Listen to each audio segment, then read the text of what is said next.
আমি এখন চলে এসেছি হাওড়া ময়দানে। আর রমনাতলা দিয়ে যে মেট্রোটা করেছে সেই মেট্রোটা করেই চলে এসেছিলাম। তা আমি আগেও এসেছিলাম, কিন্তু এই হাওড়া ময়দানে এসে ট্রেডস যে সিনেমা হল যেটা আছে এটাতে কোনো দিন আসিনি। তা এই ফার্স্ট টাইম আমি আর আমার এই দাদা রাজুদাকে নিয়ে এলাম।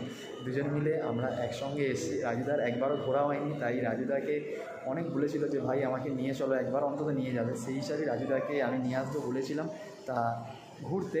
তা আমি টার্গেটই ছিল আমার ট্রেডসে ঢুকবো, একবার এখানে আশপাশটা দেখবো ঘুরে নতুন কি হয়েছে। তা সত্যি দেখলাম যে এই হলটা একদমই নতুন, আর এত পরিষ্কার পরিচ্ছন্ন, মানে জাস্ট মুভি দেখার জন্য বেস্ট একদম। খুব সত্যি দেখলেই সেটা বুঝতে পারবে। আশপাশটা এখানে সমস্ত পপকর্ন কেনার জায়গা আছে। আর আমরা টিকিট কেটেও আসিনি, আমরা এখানে এসে টিকিট কেটেছি। একটা নতুন বই দেখবো, ভূতের একটা নতুন বই দেখবো, যেটা 200 রুপিস টিকিট পড়লো। ওই জন্য দুটো টিকিট কাটলাম। তা হলে ঢুকবো, 3:15 থেকে শো শুরু আমাদের। চলো এখন এই পর্যন্তই, বাই বাই।